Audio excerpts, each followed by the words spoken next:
In the shadowy underworld of New York City, there is one rule everyone follows. Never look Gabriel Sterling in the eye. He is the ghost of the criminal underworld, a man who commands an empire of fear. But on a stormy Tuesday night, bleeding out in a dirty alleyway behind a failing diner, he wasn't a king. He was just a dying man. And the girl who found him didn't see a monster. She just saw a human being who needed help. She saved him without asking for a name, unaware that her mercy just placed a target on her back. When the Wolf of Wall Street owes you a life debt, payment usually comes in blood. This is the story of how a waitress accidentally owned the city's most dangerous man. The neon sign of Jerry's 24-hour diner flickered ominously against the relentless downpour, buzzing with the sound of a dying fly.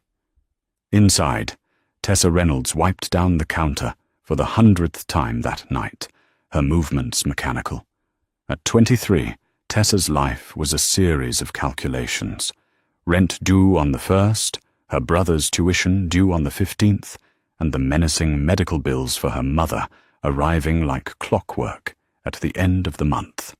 "Go home, Tess," Jerry grunted from the kitchen, wiping grease from his forehead. "Nobody's coming in this weather. The city's drowning." "I just need to take the trash out, Jerry. Then I'm gone," she called back, untying her apron. She grabbed the heavy black bags, swinging the back door open. The alleyway was a wind tunnel, the rain stinging her face like icy needles.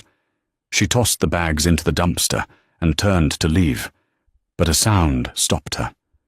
It was a low, guttural groan. Tessa froze. She squinted into the darkness, her heart hammering against her ribs. The alley was usually empty, save for the occasional stray cat, but tonight a dark shape was slumped against the brick wall, half hidden by a stack of discarded wooden pallets. "Hello?" she whispered, her voice trembling. The shape moved. A hand, slick with something darker than rain, reached out and gripped the edge of a pallet. Tessa's instinct was to run. This was New York. You didn't investigate dark shapes in alleys at 3 a.m. unless you wanted to become a statistic. But then the lightning flashed, illuminating the man's face. He was pale, deathly so, with dark hair plastered to his forehead. He was wearing a suit that cost more than her entire year's salary, but the white dress shirt was soaked in crimson. She didn't think. She rushed forward, dropping to her knees in the mud. "Sir, can you hear me?" The man's eyes snapped open. They were a piercing, icy blue, filled with a terrifying intensity, even as life seemed to be draining from him. Before she could check his pulse, his hand shot out, gripping her wrist with bruising force. "No. Hospitals," he rasped, his voice sounding like gravel grinding together. "No. Cops. You've been shot," Tessa said, seeing the dark hole in his abdomen. "You need an ambulance." "Call them, and I'm dead," he hissed, his grip tightening. "And so are you." Tessa stared at him. The threat didn't sound like bluster. It sounded like a promise. She looked at the blood pooling around him, mixing with the rainwater. If she left him, he would die. If she called the cops, he claimed they would both die. "I can't leave you here," she said, her voice shaking. "But I can't treat a gunshot wound in the rain. Just get me inside," he groaned, his head lolling back. Tessa looked around. The street was empty. She hooked her arms under his shoulders. He was heavy, dead weight, solid muscle beneath the expensive fabric. With a grunt of exertion that strained every muscle in her back, she dragged him toward the service entrance. She managed to pull him into the diner's storage room, kicking the heavy steel door shut behind them. She collapsed him onto a pile of clean aprons and towels. Under the harsh fluorescent light, the damage was worse. The bullet had torn through his side. He was losing consciousness. Tessa slapped his cheek lightly. "Hey, stay with me. What's your name?" He looked at her, his vision blurring. He saw chestnut hair, wide brown eyes, filled with fear, but also a fierce determination. He hadn't seen eyes that innocent in 20 years. "Gabriel," he whispered, before the darkness took him. Tessa didn't know that name. She didn't read the financial tabloids or the crime beat sections of the New York Times. She didn't know that Gabriel Sterling, known on the streets as the Architect, was currently the subject of a massive federal manhunt and a gang war with the Donovan crime family. To her, he was just a dying man on her floor. She ran to the kitchen, grabbing the first aid kit, a bottle of Jerry's cheap vodka from under the counter, and a clean steak knife. She had grown up in a rough neighborhood. She knew the basics: clean the wound, stop the bleeding, pray. "This is going to hurt, Gabriel," she whispered to the unconscious man. She poured the vodka over the wound. His body seized up, a low growl escaping his throat, but he didn't wake. Tessa worked through the night, her hand stained red, terrified that at any moment the door would burst open and the people who did this to him would finish the job. The sun was trying to push through the grey clouds when Gabriel finally opened his eyes. The pain was a dull roar in his side, but he was alive. He blinked, adjusting to the light. He wasn't in a morgue. He wasn't in a police interrogation room. He was on a makeshift bed of towels in a storage room that smelled of flour and old coffee. He tried to sit up, wincing as the stitches pulled tight. He looked down. The wound was dressed neatly with gauze and medical tape. It wasn't professional work, but it was competent. "You're awake." Gabriel's hand instinctively went to his waistband for his gun, but it was gone. He looked up. The girl, Tessa, was sitting on a crate of canned tomatoes, watching him. She looked exhausted. There were dark circles under her eyes, and her waitress uniform was stained with dried blood. His blood. "I put your gun on the top shelf," she said softly, nodding toward a high metal rack. "I didn't want you to shoot me by accident if you woke up scared." Gabriel let out a dry, humorless laugh. "I don't get scared, sweetheart, and I don't shoot civilians. You threatened to kill me last night," she pointed out, standing up and handing him a glass of water. "I said they would kill you," Gabriel corrected, taking the water. His hands were steady, despite the blood loss. He downed the water in one gulp. "You should have left me in the alley." "I'm not a murderer," Tessa said simply. "And you looked like you had someone waiting for you." Gabriel looked at her. Someone waiting for him. The irony was bitter. The only people waiting for him were his enemies, specifically Caleb Donovan, the man who had set up the ambush at the warehouse 3 hours ago. Gabriel had been betrayed by his own right-hand man, a rat named Felix. "Who are you?" Gabriel asked, studying her face. He needed to memorize it. If Donovan found out she had helped him, she was a loose end. "Tessa," she said. "Tessa Reynolds." "Well, Tessa Reynolds," Gabriel said, slowly pushing himself to a standing position. The room spun, but he locked his knees, forcing his body to obey. "You just made a very big mistake saving my life." "You're welcome," she said sarcastically, crossing her arms. Gabriel reached into his jacket pocket. His wallet was still there. He pulled out a stack of $100 bills, easily $5,000, and tossed it onto the crate. "For the medical bills," he said coldly, "and for your silence. Forget you saw me. Forget the name Gabriel. If anyone asks, you were alone all night." Tessa looked at the money. It was more than she made in 3 months. It could pay off her mother's latest treatment. But the way he threw it at her, like she was something he had bought, made her stomach turn. "I didn't do it for the money," she said quietly. "Everyone does it for the money," Gabriel replied, buttoning his ruined jacket to hide the bloodstains. He moved toward the back door. He paused with his hand on the latch. He didn't look back at her. "Clean up the blood on the floor. Bleach destroys DNA. Do it now." "Wait." Tessa stepped forward. "You can barely walk. You're going to bleed out again." "I have work to do," Gabriel said. "And you have a life to live. Keep it that way."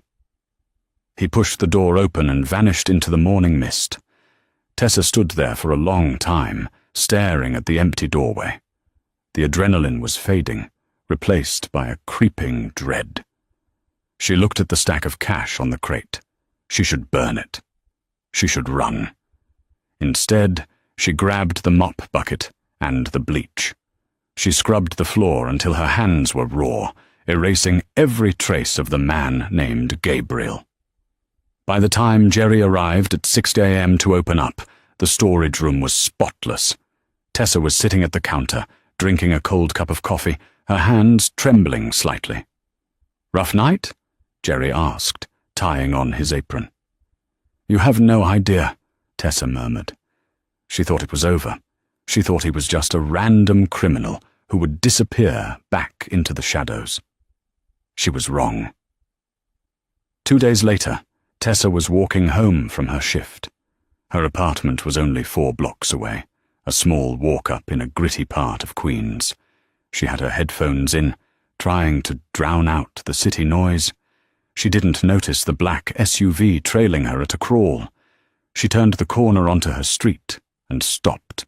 Her apartment building was surrounded by police cars. Blue and red lights flashed against the brickwork. Her neighbor, Mrs. Higgins, was standing on the sidewalk, clutching her robe. "Mrs. Higgins, what happened?" Tessa ran over, panic gripping her chest. "Oh, Tessa," the old woman gasped. "It's your apartment. Someone broke in. They tore the place apart." Tessa's blood ran cold. Was anyone hurt? My mum is at the center, right?" "Nobody was home, thank God," Mrs. Higgins said. "But the police said it didn't look like a robbery, dear. They said it looked like they were searching for something." Tessa felt the ground sway beneath her. Searching for something. Gabriel. She hadn't told anyone. She had bleached the floor. She had burned the bloody towels. How did they know? "Miss Reynolds?" Tessa turned. A man in a plain grey suit was standing behind her. He had a badge clipped to his belt, but his smile didn't reach his eyes. It was cold, predatory. "Detective Miller," he said. "Wait, Miller is on the ban list. Correction." "Detective Harrison," he said.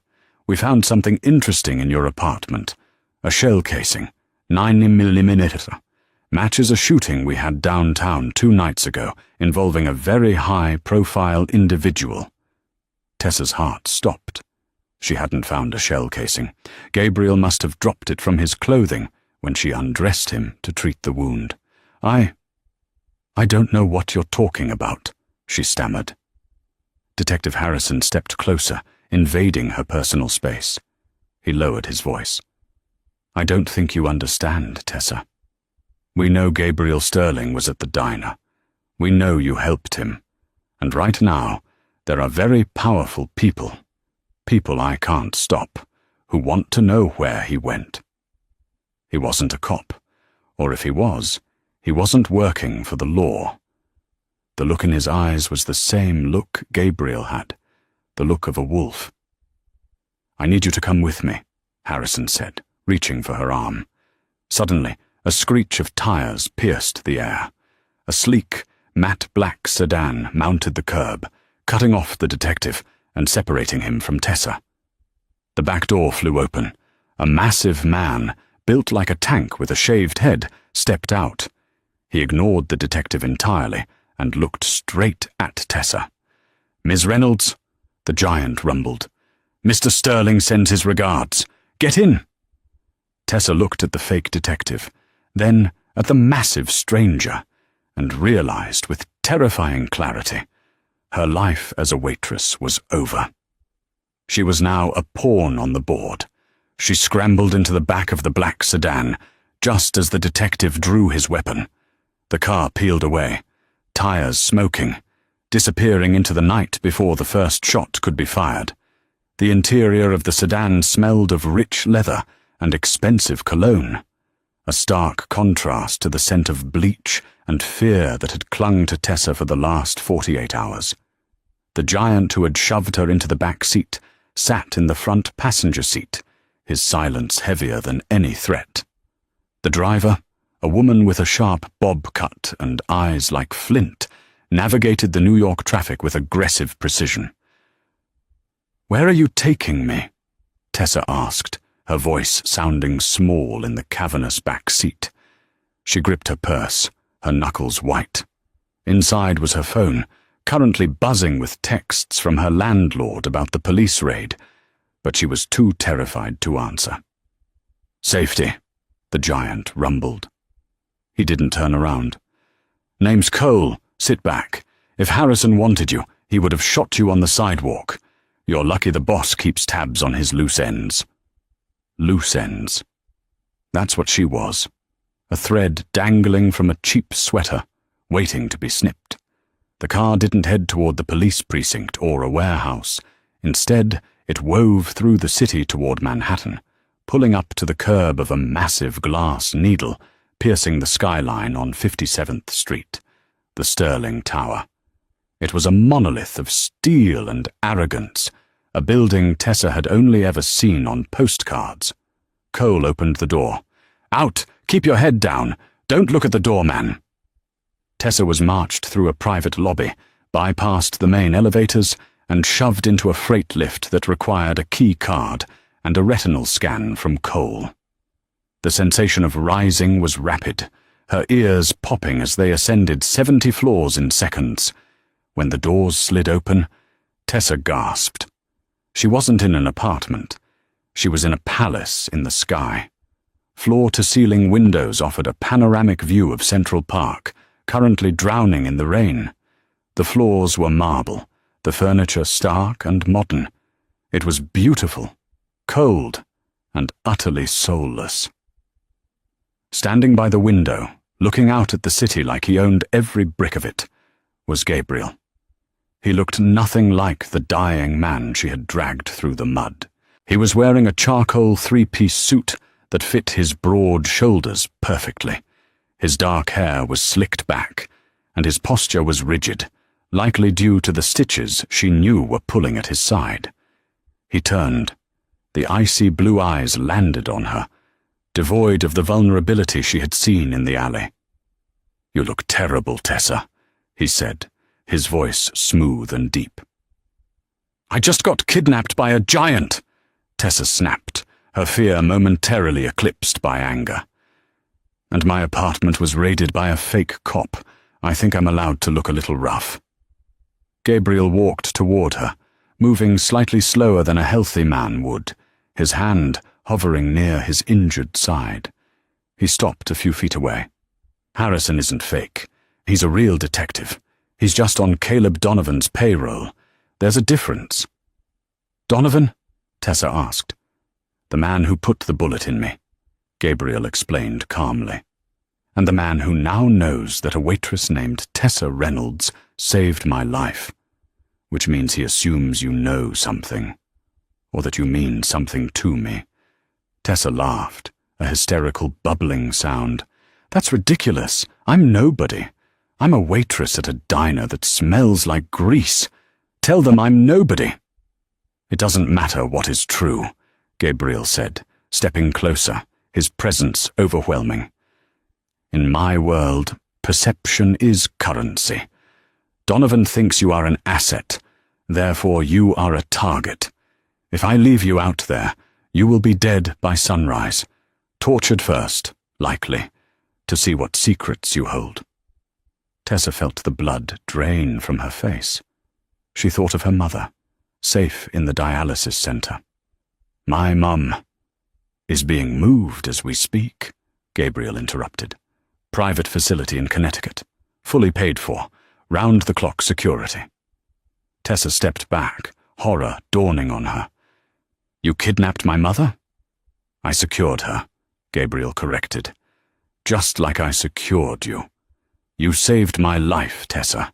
I pay my debts. I can't let you die, and I certainly can't let Donovan use you to get to me. So what? I'm a prisoner? Gabriel gestured to the sprawling penthouse. You're a guest. You will stay here until the threat is neutralized. You will not leave this floor. You will not contact anyone from your old life. Your phone? He held out his hand. No. Tessa clutched her bag. Cole stepped forward, his shadow engulfing her. Gabriel didn't even blink. Give it to me, Tessa, or Cole will take it. They can track the GPS. Trembling, Tessa handed over her phone. Gabriel dropped it into a glass of water on the coffee table. It fizzled and died. There are clothes in the guest suite, Gabriel said, dismissing her as he turned back to the window. Dinner is at 8. Do not be late. I detest tardiness. Tessa stood there, stripped of her communication, her home, and her freedom. She looked at the back of the man she had saved. I should have left you in the alley, she whispered. Gabriel didn't turn around, but his reflection in the glass smiled, a shark showing its teeth. Yes, you should have. But you didn't. And now you belong to the Sterling organization. 3 days passed in the gilded cage. Tessa quickly learned that boredom was a different kind of torture.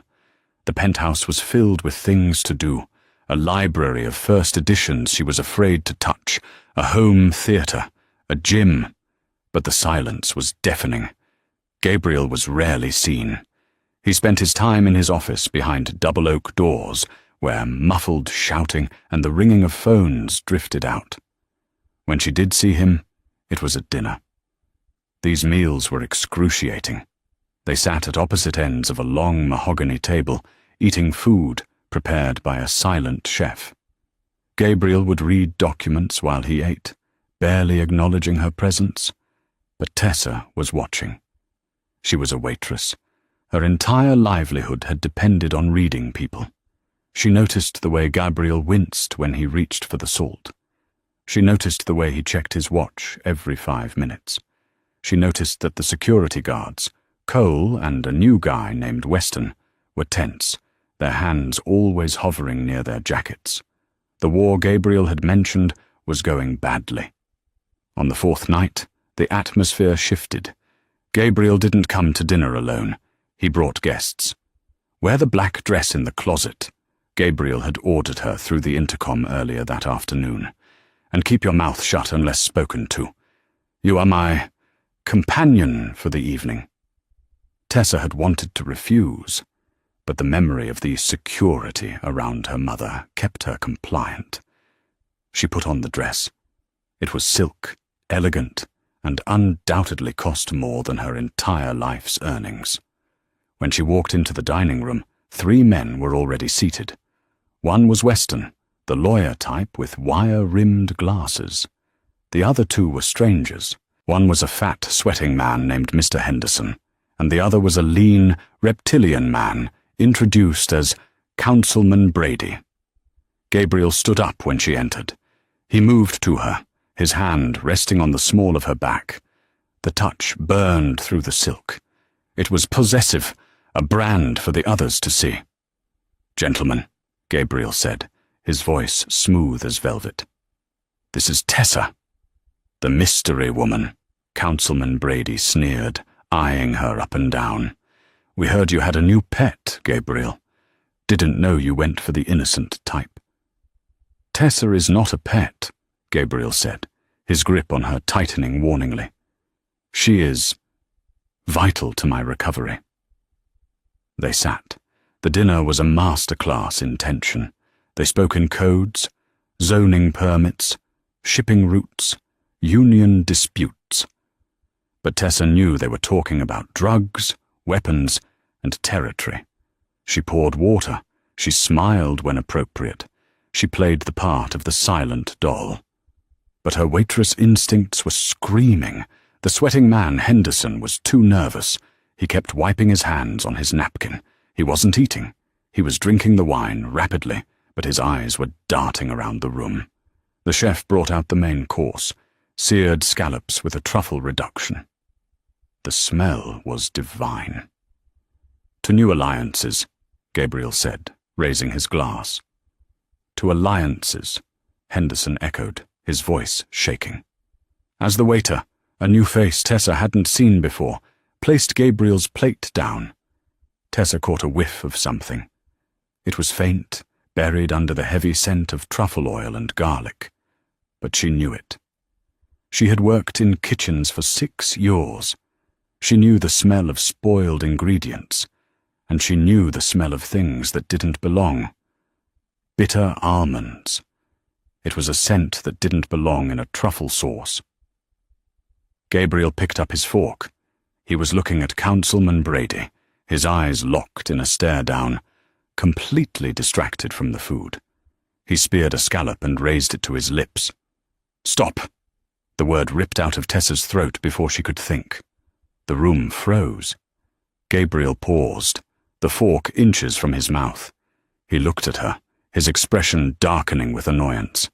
"Tessa, I told you, don't eat it," Tessa said, standing up. Her legs were shaking, but her voice was firm. "It smells wrong." "It's truffle, you stupid girl," Brady scoffed. "It costs more than you're worth." "It smells like bitter almonds," Tessa insisted, looking directly at Gabriel. "And there are no almonds in this dish. I read the menu." Gabriel's eyes narrowed. He didn't drop the fork. He looked at the waiter who had served him. The young man was pale, sweat beading on his upper lip. "Cole," Gabriel said softly. Cole stepped out of the shadows.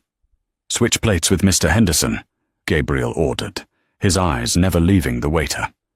"Now wait a minute." Henderson stood up, knocking his chair back. I have a gluten allergy. I can't eat that." "Scallops are gluten-free, Henderson," Gabriel said, his voice dropping to a terrifying whisper. "Eat it." Henderson looked at the plate, then at Gabriel, then at the waiter. Panic exploded in his eyes. "I didn't know. They forced me. Donovan said he'd kill my wife." The waiter suddenly lunged, pulling a ceramic knife from his sleeve, a blade that wouldn't set off the metal detectors. He aimed for Gabriel's neck, but Gabriel was faster than a wounded man had any right to be. He caught the waiter's wrist, twisting it with a sickening crunch. The knife clattered to the table. In the same motion, Gabriel slammed the man's face into the marble table. Chaos erupted. Cole and Weston had their guns drawn instantly. Henderson was blubbering in the corner.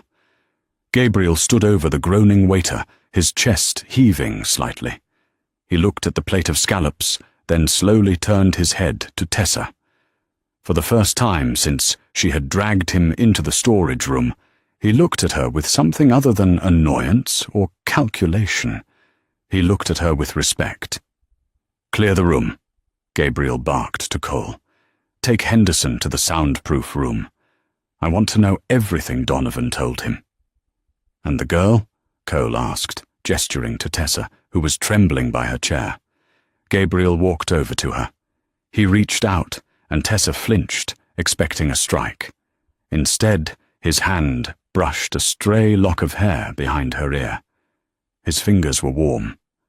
"The girl," Gabriel said, his voice low and intense, "just saved my life. Again." He leaned in close, his breath brushing her ear. "You have a good nose, Tessa. Perhaps you are more than just a liability." "I just didn't want you to die on an empty stomach," she whispered, trying to be brave, though her knees felt like water.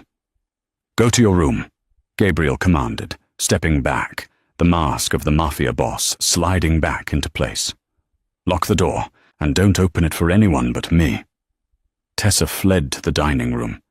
As she ran down the hallway, she heard the muffled sound of a gunshot from the dining room. She didn't look back. She realized then that she hadn't just saved Gabriel from poison. She had just cemented her place in his war.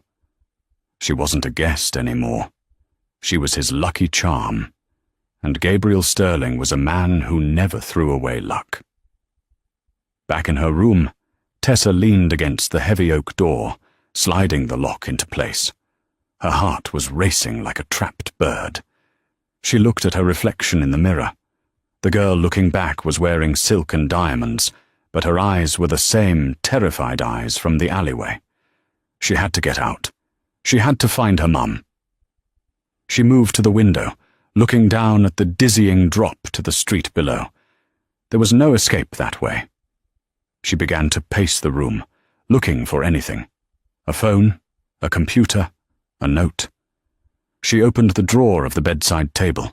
It was empty, except for a single, small, leather-bound book.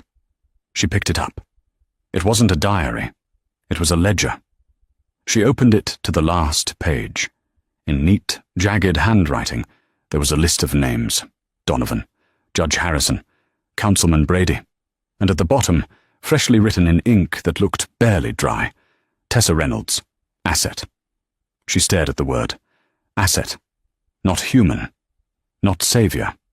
Asset. Assets were used. Assets were spent. And when they lost their value, assets were liquidated. Tessa snapped the book shut and hid it under the mattress. Gabriel thought she was just a waitress with a good nose. He didn't know that she had learned how to survive in a world that wanted to crush her long before she met him. If he wanted to play a game of chess, she would have to learn the rules fast. Because in this game, the pawns were the first to die. The silence in the penthouse following the dinner party was heavy, suffocating. The body of the waiter had been removed, the carpet replaced with unnerving speed, but the scent of gunpowder seemed to linger in the air-conditioning vents. Tessa didn't sleep that night. She lay in the massive bed, clutching the stolen ledger to her chest. Asset. The word burned in her mind. She wasn't safe here. She was just an investment that Gabriel was protecting until it paid off. Around 3:02 a.m., a soft knock echoed on her door. "Tessa, open up." It was Gabriel. His voice was strained. Tessa hesitated, then hid the ledger inside her pillowcase and unlocked the door. Gabriel stood in the hallway, his dress shirt unbuttoned, revealing the bandage at his side.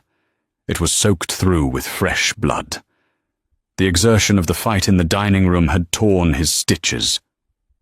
"I can't reach the back," he admitted, his pride clearly taking a hit. "Cole is disposing of the trash.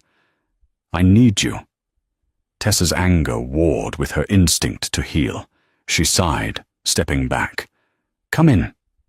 She made him sit on the edge of the bed. As she peeled back the blood-soaked gauze, she saw the angry, inflamed skin around the bullet wound.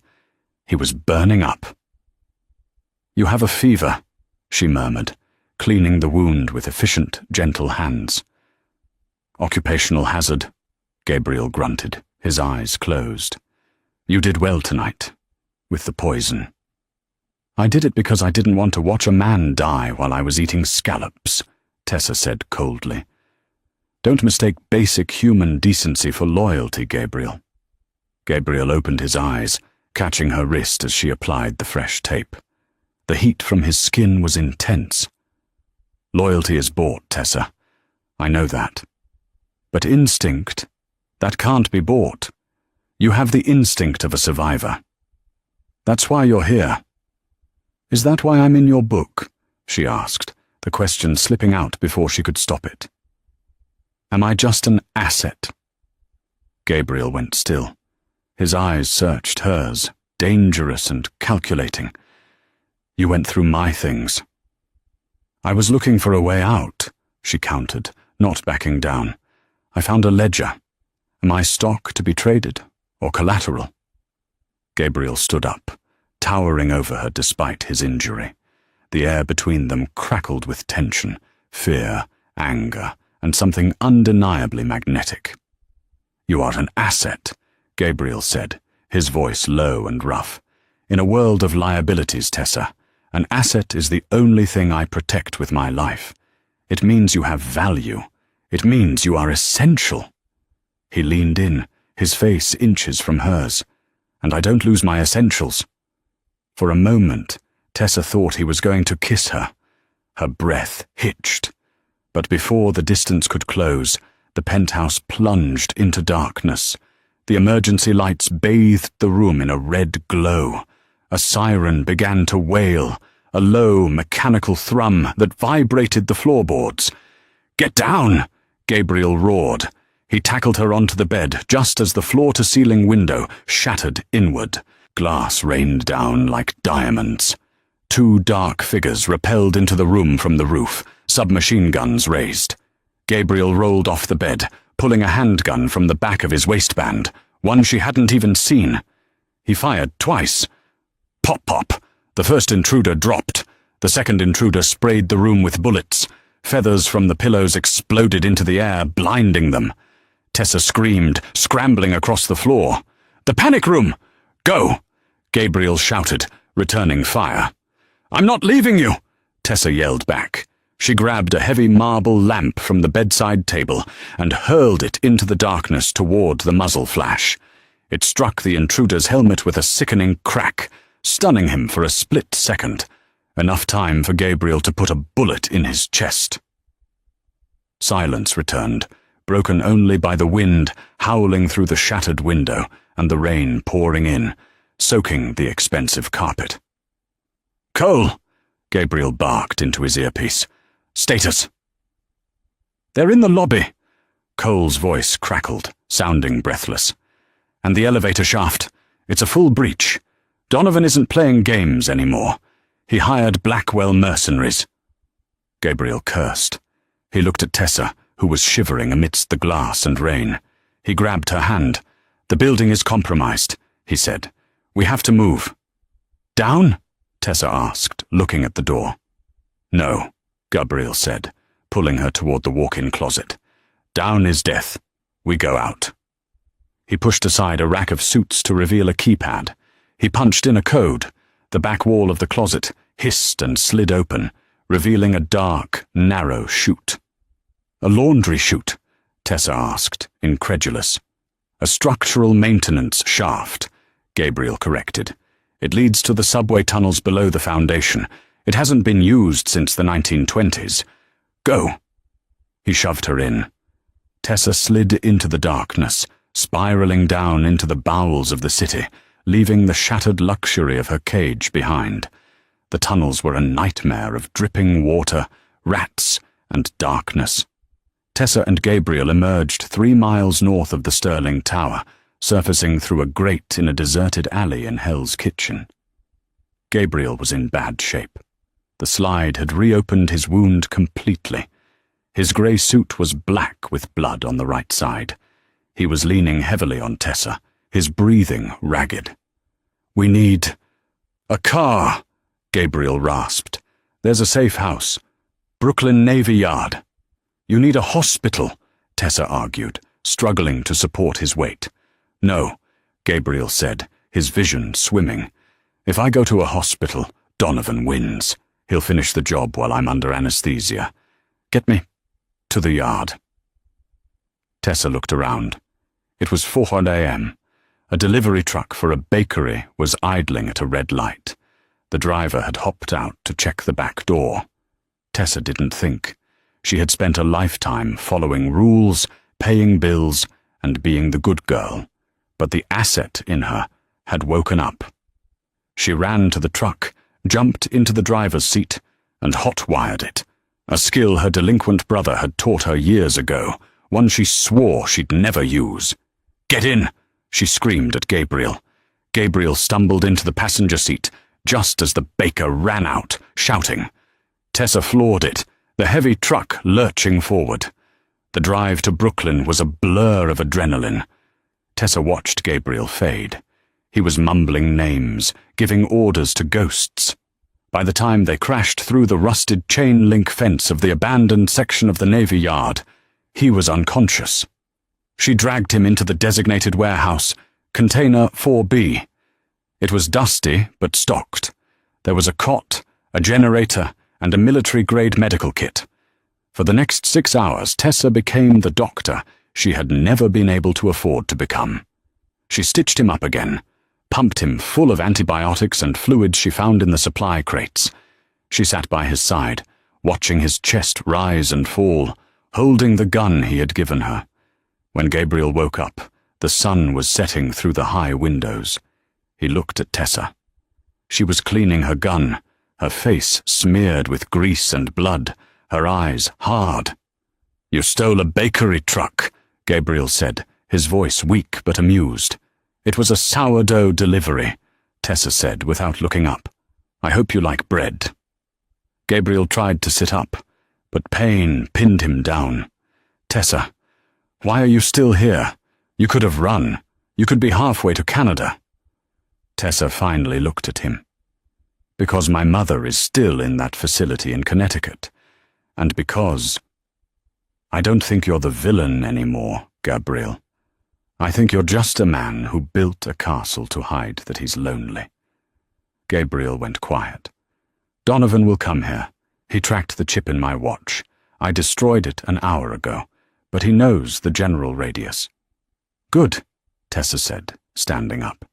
"Let him come." "Tessa, you don't understand. Caleb Donovan is a butcher.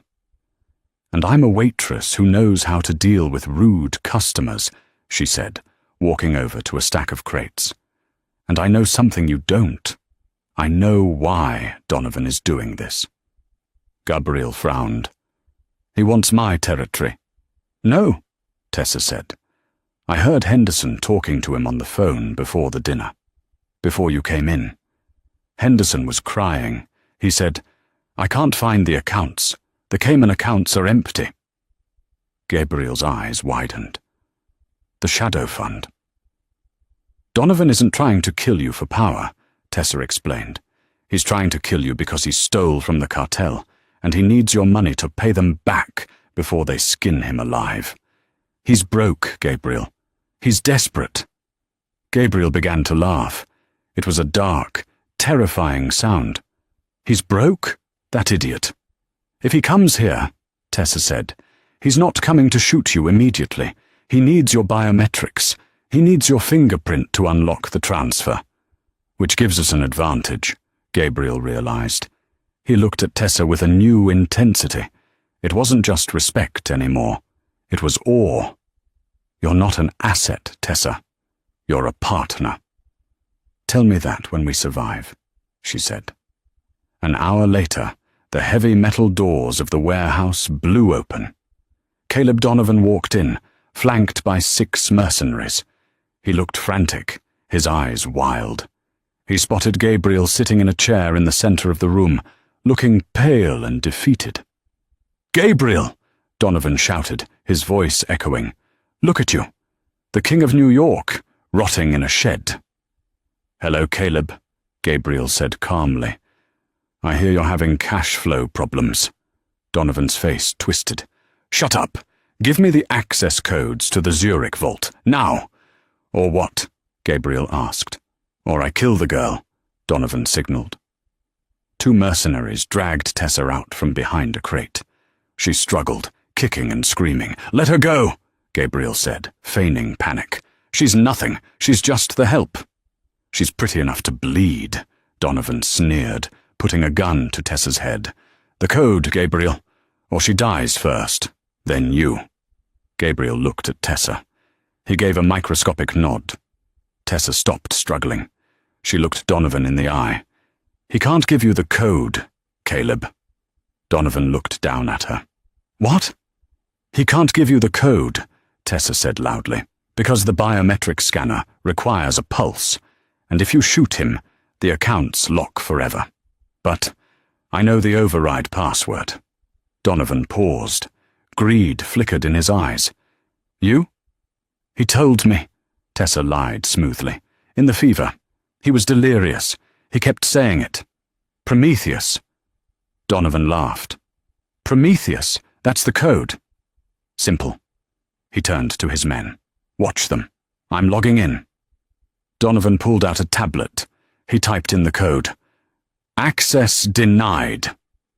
"It didn't work," Donovan screamed, turning back to Tessa. "Maybe it was Icarus?" Tessa shrugged. "You little—" Donovan raised his hand to strike her. That was the mistake. In his rage, he stepped away from his bodyguards. Gabriel moved. He didn't stand up. He dropped to the floor, grabbing the remote detonator taped under his chair. "Tessa! Down!" Tessa dropped flat. Gabriel pressed the button. The stack of flour sacks behind the mercenaries, rigged with the oxygen tanks from the medical kit and a flare, exploded. It wasn't a bomb, but it was a concussive blast of white powder and fire. The warehouse turned into a blinding white fog. Gunfire erupted, but Gabriel knew the layout. He moved through the smoke like a phantom. 2 mercenaries went down before they knew what hit them. Tessa rolled under a workbench. She saw Donovan stumbling, blinded by the flour, firing wildly. He was backing toward her. She saw a discarded wrench on the ground. She grabbed it. As Donovan backed into a hiding spot, Tessa didn't hesitate. She swung the heavy iron wrench with all her strength, smashing it into the back of his knee. Donovan screamed and collapsed. Before he could raise his gun, a shadow loomed over him. Gabriel emerged from the white fog, blood seeping through his shirt, his gun pointed at Donovan's forehead. "The lesson, Caleb," Gabriel said coldly, "is never underestimate the service staff." Bang! The silence that followed was heavy. The mercenaries, seeing their paymaster dead, fled into the night. They weren't paid enough to fight a ghost. Gabriel dropped the gun and fell to his knees. Tessa scrambled over to him, wrapping her arms around him. "We did it," she sobbed into his ruined shirt. "We're alive." Gabriel held her, burying his face in her hair. "We're alive."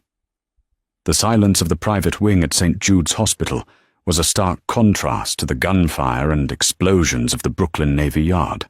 For 3 days, Gabriel Sterling had slept, his body recovering from the surgery to repair the damage Donovan's men had done. Tessa Reynolds hadn't left the room. She sat in the uncomfortable vinyl chair by the window, watching the rain streak against the glass. She wasn't wearing her waitress uniform anymore. Cole had brought her fresh clothes, cashmere sweaters and tailored trousers that cost more than her brother's tuition. But inside, she still felt like the girl scraping gum off the bottom of diner tables. "You're staring so loud I can hear it." A gravelly voice broke the silence. Tessa jumped, turning to the bed. Gabriel was awake. His face was pale, but those icy blue eyes were sharp, devoid of the feverish haze that had clouded them in the warehouse. "You're alive," Tessa said, letting out a breath she felt she'd been holding for 48 hours. "Disappointed?" Gabriel smirked, though it looked painful. "I'm calculating my overtime pay," she shot back, walking to the bedside. She poured him a glass of water.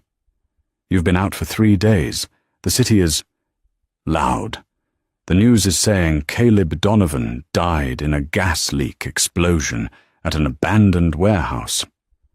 Gabriel took the water, his fingers brushing hers.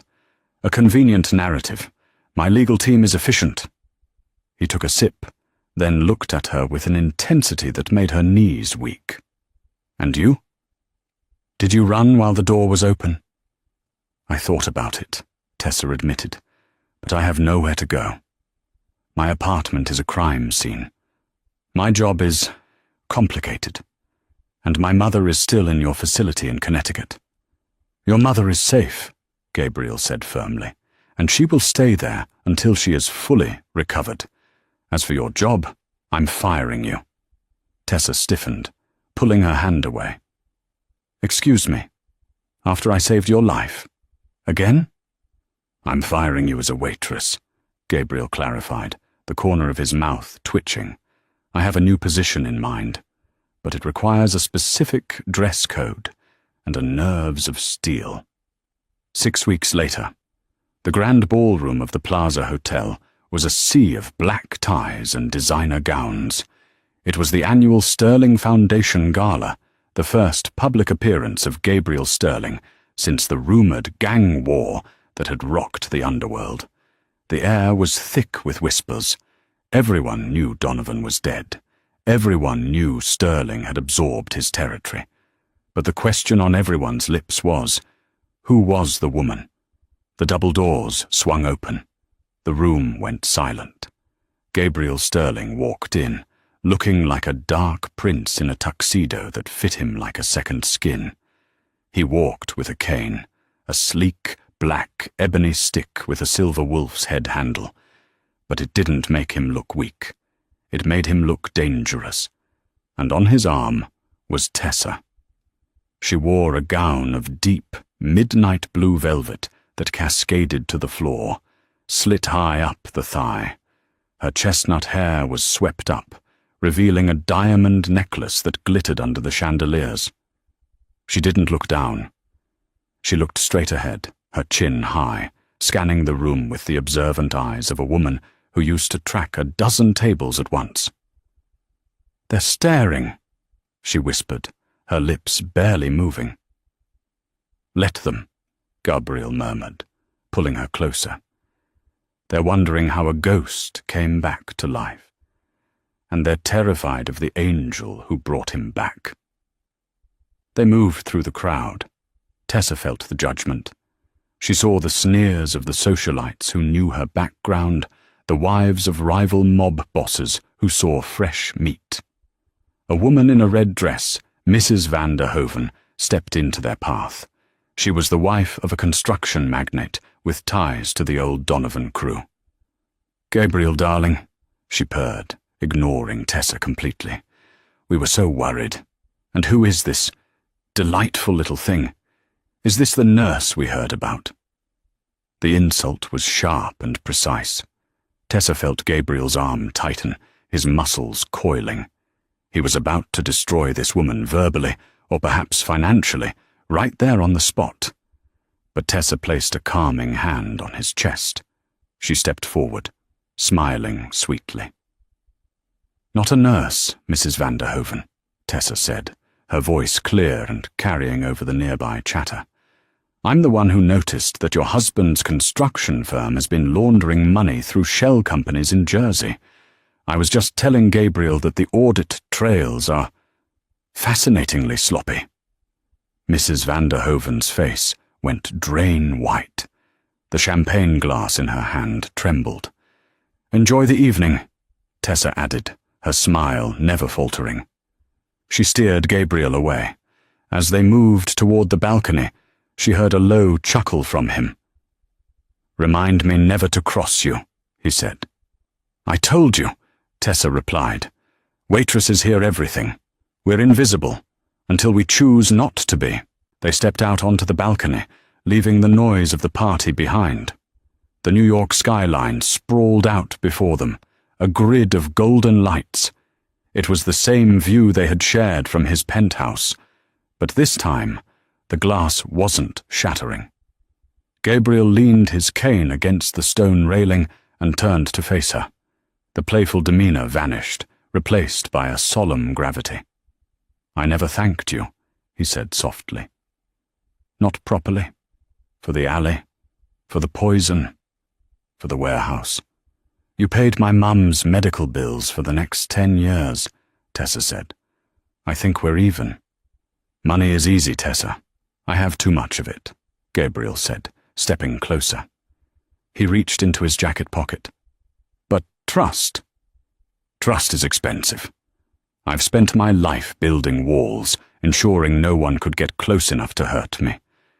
And then you found me in the mud, and you didn't ask for a penny." He pulled out a small black velvet box. Tessa's breath hitched. "Gabriel, I don't do romance, Tessa. I don't do flowers and chocolates," he said, opening the box. Inside sat a ring that was less jewelry and more of a weapon, a massive, emerald-cut diamond flanked by 2 sapphires set in black platinum. "I do protection, I do loyalty, and I do obsession." He took her hand, sliding the ring onto her finger. It was heavy, cool against her skin. "Be my wife," he commanded, though his voice cracked slightly. Be the queen of this city. Help me rule it, because without you, I'm just a man in an empty tower." Tessa looked at the ring, then up at the man who had terrified her only a month ago. She saw the darkness in him, yes, but she also saw the man who had eaten burnt toast she made in the warehouse just to make her smile. "I'm not going to be a silent trophy, Gabriel," she warned him, tears pricking her eyes. "If I say the scallops are poisoned, you listen." "I will always listen," he vowed. "Then yes," she whispered. "Yes." Gabriel didn't wait. He pulled her in, kissing her with a ferocity that made the world spin. It was a kiss of possession, a promise that he would burn the city down before he let anyone touch her again. Below them, the city honked and buzzed, oblivious to the shift in power. The king had found his queen. Gabriel pulled back, resting his forehead against hers. "One more thing." "What?" "I bought Jerry's diner," he said casually. Tessa laughed, a bright sound that echoed into the night. "You did what?" "I bought it. I turned it into a shelter for at-risk youth. Jerry is running the kitchen, but I kept one table reserved." "Which one?" "The one near the back," Gabriel smiled. "Where the waitress sits when she's tired, just in case you ever need to remember where you came from. But you're never going back there, Tessa. You belong here, at the top." Tessa looked out at the lights of New York. She had saved a life in the dark, and in return, he had given her the stars. "I'm ready," she said, squeezing his hand. Gabriel picked up his cane, offered her his arm, and together they turned back toward the ballroom doors. They had a customized empire to run, and the world was waiting to meet Mrs. Sterling, and that is how a stormy night and a split-second decision changed everything for Tessa Reynolds. She went from serving coffee to ruling an empire, proving that sometimes kindness is the most dangerous weapon of all. Gabriel Sterling thought he was the predator, but in the end, he was the one who got captured, heart and soul. If you loved this story of danger, betrayal, and romance, please hit that like button. It really helps the channel. What would you have done if you found a mafia boss in an alley? Would you save him or run? Let me know in the comments below. And don't forget to subscribe and ring the bell so you never miss the next twist-filled drama. Thanks for watching.